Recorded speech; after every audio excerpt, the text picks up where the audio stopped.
তরমুজ আছে তরমুজ, জোড়া 40, একটা নিলে 30। কে নেবে? তরমুজ আছে তরমুজ।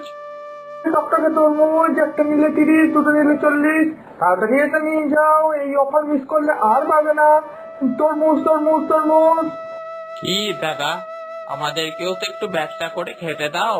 তুমি যদি এত সস্তায় তরমুজ ছাড়ো, তাহলে আমাদের তরমুজ তো যেমনকার তেমনই পড়ে থাকবে গো। তোমরা কি আর তরমুজ বিক্রি করতে বসেছো? তোমরা তো নিজের লাভ রাখতেই বসেছো। আমি বাবা জনদরদি মানুষ, তাই লাভের অংশ অত বেশি রাখি না।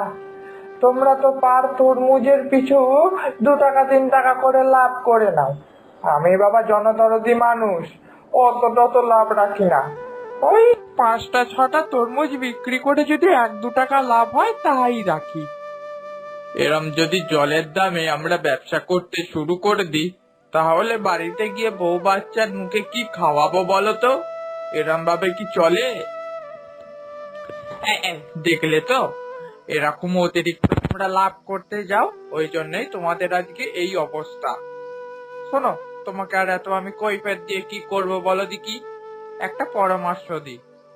আজকে যেভাবে আমার তরমুজ বিক্রি হচ্ছে, তোমাকে আর এই বাজারে বসে থেকে লাভ নেই। দাও দাও, তোমার এই তরমুজগুলো বরঞ্চ আমাকে দিয়ে তুমি বরং আজকে বাড়ি চলে যাও। তাহলে তো আমিও বলতে পারি, তুমিও বাড়ির দিকে চলে যাও তো দেখি। কারণ তুমি যদি এখানে বসে কেনা বেচা করতে পারো, আমি কেন করতে পারবো না শুনি? তোমার বাড়িতে আর কোনো কি কষ্ট আছে গো? তোমার বাড়িতে বউ আছে, সুখ দুঃখের কথা বউয়ের সাথে আলোচনা করতে পারো।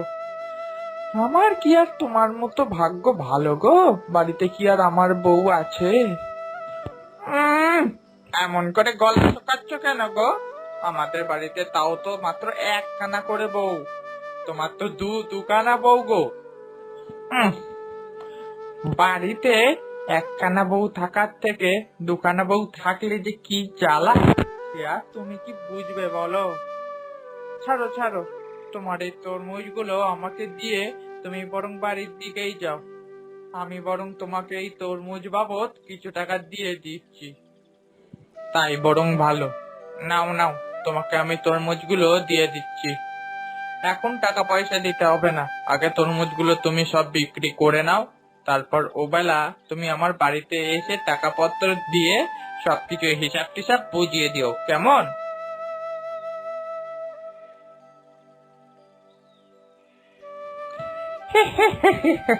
বোকা লোক, বোঝালাম, ঠিক বুঝে গেল, অমনি চলে গেল সুসুর করে বউয়ের তলে। যাক বাবা, এখন আর বাজারে একটাও তরমুজওয়ালা নেই। এখন তো আমি কড়া দামে তরমুজ বিক্রি করব। এখন কি আমি জোড়া 40 টাকায় বিক্রি করব নাকি ভাই? এখন আমি জোড়া 100 টাকায় বিক্রি করব। আর অকত্তার মানুষেরা আর কোথাও তরমুজ না পেয়ে আমার থেকেই নিতে হবে। আর তরমুজ আছে তরমুজ আছে, একদম লাল টকটকে তরমুজ। জোড়া 100 টাকা, জোড়া 100 টাকা, নিয়ে যাও ঝটপট, বেশি নেই কিন্তু, তাড়াতাড়ি নিয়ে যাও তরমুজ। এইদিকে সেই তরমুজ বিক্রেতার বাড়িতে, এই যে পটের বিবি, আর কত সাজবি? মুখে এসব রং চং না মেখে একটু তো রান্নাঘরে এসে কালি ঝুলিও মারতে পারিস, আমার হাতটা তাহলে জুড়তো। সব সময় আমার রূপের দিকে কেন নজর দাও বলো তো দিদি? কিসের জন্য? ওই রূপের ভেলকি দেখিয়ে এই তো আমার কর্তাটাকে হাত করেছিস। না হলে আমার অমন সুন্দর কর্তা যে কোনো দিন আমাকে ছাড়া অন্য কোনো মেয়ের দিকে তাকায়নি, সে হঠাৎ করে কিনা বাড়িতে এসে বলে এ আমার দ্বিতীয় স্ত্রী। তোমার কর্তার চোখে ছানি পড়েছিল, সেই জন্যই তোমাকে ছাড়া অন্য কাউকে দেখেনি। যেই ছানি পরিষ্কার হয়ে গেছে, অমনি বুঝতে পেরেছে যে পৃথিবীতে তোমার থেকেও আরো সুন্দরী মহিলা রয়েছে। তোমাকে বিয়ে করে যে ভুলটা করেছিলেন, উনি আমাকে বিয়ে করে সেই ভুলটা শুধরে নিয়েছেন। আর আমার রূপ আছে বলে আমি রূপচর্চা করি। তোমার রূপ নেই, তাই তুমি রান্নাঘরে গাধার মতো খেটে মরো। কি? যত বড় মুখ নয় তত বড় কথা, তাই না? আমাকে আমার মা বলেছিল সতীন নিয়ে ঘর করা যায় না, কিন্তু আমি তো আমার স্বামীকে বড্ড বেশি ভালোবাসি। আমার স্বামী যদি ভালোবেসে রাস্তা থেকে একটা কুকুরকে ধরে নিয়ে এসে বলে যে একে আমি পুষবো, সে কুকুর আমার যতই অপছন্দ হোক না কেন, তাকে আমি ঠিকই বাড়িতে রেখে দেব। কি বললে কি বললে তুমি? তুমি কি আমাকে কুকুরের সঙ্গে তুলনা করছো? কুকুরের সঙ্গে তুলনা করছি না রে, সরাসরি কুকুরই বলতে চাইছি। যেদিন তুই প্রথম এই বাড়িতে পা দিয়েছিলিস, তখনই আমার মনে হয়েছিল ওই মুড়ো ঝাঁটা দিয়ে তোর বিষ একদম ছেড়ে ফেলে দি।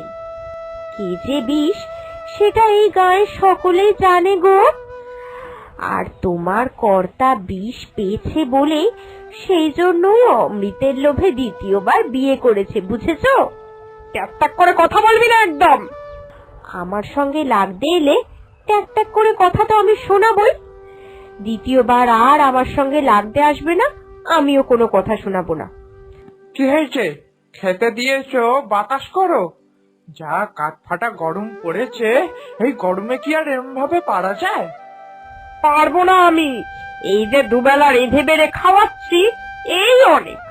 তোমার তো ঘরে আর একটা বউ আছে, তাকে বলো না যত্ন আত্তি করে পাহাড় বাতাস করে দিতে। কেন শুধু গায়ে গতরে হাওয়া লাগিয়ে ঘুরে বেড়ানোর জন্যই কি ওই বউকে তুমি বিয়ে করে বাড়িতে তুলেছিলে? আয় শুরু হলো। বাড়িতে যেই ঢুকবো অমনি কিচকিচ আর কিচকিচ। শান্তিতে একটু যে বসে খাবো তার উপায় রেখেছো তোমরা? ধুর, ভালোই লাগে না ছাই খেতে।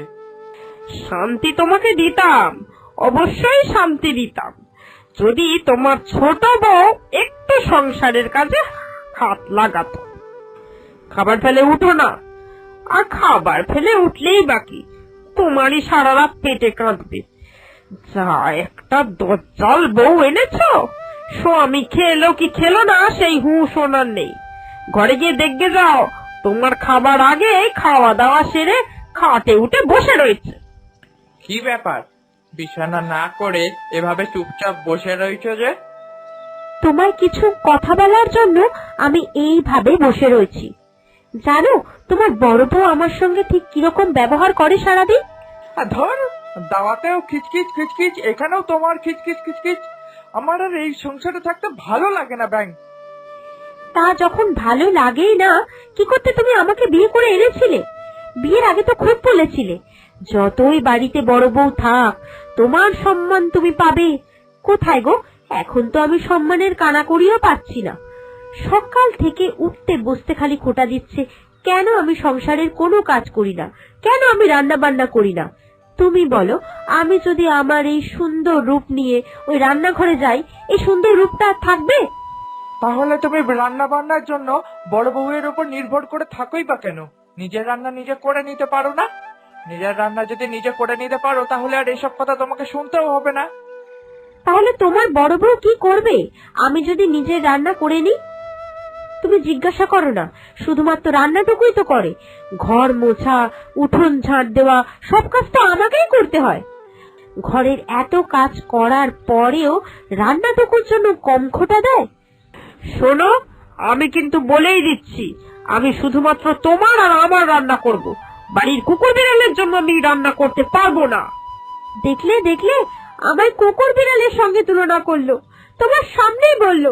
দেখো তুমি। না, এই বাড়িতে আর থাকা যাবে না। এই অশান্তি আমি আর নিতে পারছি না। আজ রাতেই আমি বাড়ি ছেড়ে চলে যাব। আমি এক্ষুনি জিনিসপত্র গুছিয়ে রাত্রির বেলা বাড়ি ছেড়ে চলে যাব। দেখো। এরপর হরেন খুব রাগারাগি করে সেখান থেকে বেরিয়ে চলে গেল। কেটে গেল বেশ কিছুদিন। হরেনের রাগ কিছুতেই ভঞ্জন হলো না। তার জন্য হরেন আর বাড়িও ফিরল না। এইদিকে হরেন যে সংসারে তো খুব খারাপ অবস্থা। দিদি তো সমস্ত কিছু রান্না বান্না করত। এখন তো ও চলে যাওয়ার পর থেকে দিদি আমায় খেতেও ডাকছে না। দিদি রান্নাঘর থেকে বেরিয়ে যাওয়ার পর যখন রান্নাঘরে যাই, তখন দেখি কোনো খাবারই নেই। আজকেও যদি আমি ঠিক মতো খাবার না পাই, তাহলে হয়তো মাথা ঘুরে পড়েই যাব। দিদিকে কি বলবো? হ্যাঁ, বরং দিদিকে একবার বলি। আগে তো নিজে বাঁচি, তারপরে ঝগড়া করার কথা ভাববো। দিদি, আমার না খুব খিদে পেয়েছে গো, আমাকে কিছু খেতে দেবে? যেদিন থেকে ও বাড়ি ছেড়ে চলে গেছে তারপর থেকে তো কিচ্ছু ভালো করে খাওয়া দাওয়া হয়নি। কি বললি? কি বললি তুই আমাকে? তুই আমাকে দিদি বলে ডাকলি? এর আগে তো কোনো দিন তুই আমায় দিদি বলিসনি। দিদি বলে একবার যখন ডেকেই ফেলেছিস, তাহলে চল চল, আমি তোকে এখনই খেতে দেব। এরপর খাওয়া দাওয়া হয়ে গেলে, আচ্ছা দিদি, রান্নাঘরে তো সবজি কিছুই নেই। আজ অব্দি তো যেন তেন প্রকারে চলে গেল, কিন্তু কাল থেকে কি হবে? টাকা পয়সাও নেই, কি যে করব। আচ্ছা, আমরা যদি তরমুজ ক্ষেত থেকে তরমুজ নিয়ে গিয়ে বাজারে বিক্রি করি, মানে ওনার ব্যবসাটাই যদি আবার শুরু করি, তাহলে কেমন হবে বলতো? আমরা দুজন মেয়ে, তরমুজের ব্যবসা কি সামলাতে পারবো একা? আরে একা কোথায়, দুজন রয়েছি তো। মেয়ে মানুষ তো কি হয়েছে, মেয়েরা এখন কত কি করছে। আগে চেষ্টা তো করি, না হয় একদিন দুদিন ঠকবো, তাই সই। চেষ্টা করলে মানুষ সব পারে। তাহলে ওই কথাই রইলো, কিন্তু আমরা কাল থেকে তরমুজের ব্যবসাটা শুরু করব আবার। ঠিক আছে দিদি। পর তারা দুই সতীন আবার নতুন করে তরমুজের ব্যবসা শুরু করলো। বেশ কিছুদিন পর তাদের তরমুজের ব্যবসায় সফলতাও এলো। আস্তে আস্তে তারা দুজন মিলেই সংসারটা খুব ভালো করে গুছিয়ে নিচ্ছিল। হঠাৎ করে একদিন হরেন এসে হাজির হলো। কি ব্যাপার, তুমি এতদিন পর? এই তো সেই দিন রাত্রিরে রাগ করে চলে গেলে, বললে নাকি সংসারের মায়া ত্যাগ করছো, এই সংসার আর ভালো লাগছে না। তা কি ভেবে আবার ছুটে এলে এই পথে? তোমাদের ওপর রাগ করে কিছুদিনের জন্য সংসারটা ছেড়েছিলাম, তাই বলে কি সারা জীবনের জন্য চলে গেছি নাকি? শোনো, যে পথ দিয়ে এসেছিলে সেই পথ দিয়ে ফিরে যাও। আমরা এটা খুব ভালো করেই বুঝে গেছি যে আমাদের দুজনের মধ্যে আসল অশান্তি হলে তুমি। এই তুমি দুটো বিয়ে করে দুটো মানুষের মধ্যে বিবাদ তৈরি করেছো। দেখো, তুমি চলে গিয়েছিলে, আমরা কি সুন্দর আনন্দে ছিলাম, কারণ অশান্তিটাই তো ছিল না। তোমাকে নিয়েই তো আমাদের দুজনের মধ্যে এত কাড়াকাড়ি আর এত অশান্তি। তাই যাও তো, চলে যাও। দুই বউকে তো একা ফেলে রেখে যাওয়ার আগে একবারও ভাবনি যে দুই বউ কিভাবে চলবে, কিভাবে সংসার চালাবে। তাই তখন যখন ভাবনি, এখনো আর ভাবতে আসতে হবে না। চলে যাও, চলে যাও, চলে যাও তুমি। কি রে বাবা, এ তো দেখি আমে দুধে মিশে গেল, আর মধ্যিখানে আমি আটি হয়ে গড়াগড়ি কাটছি।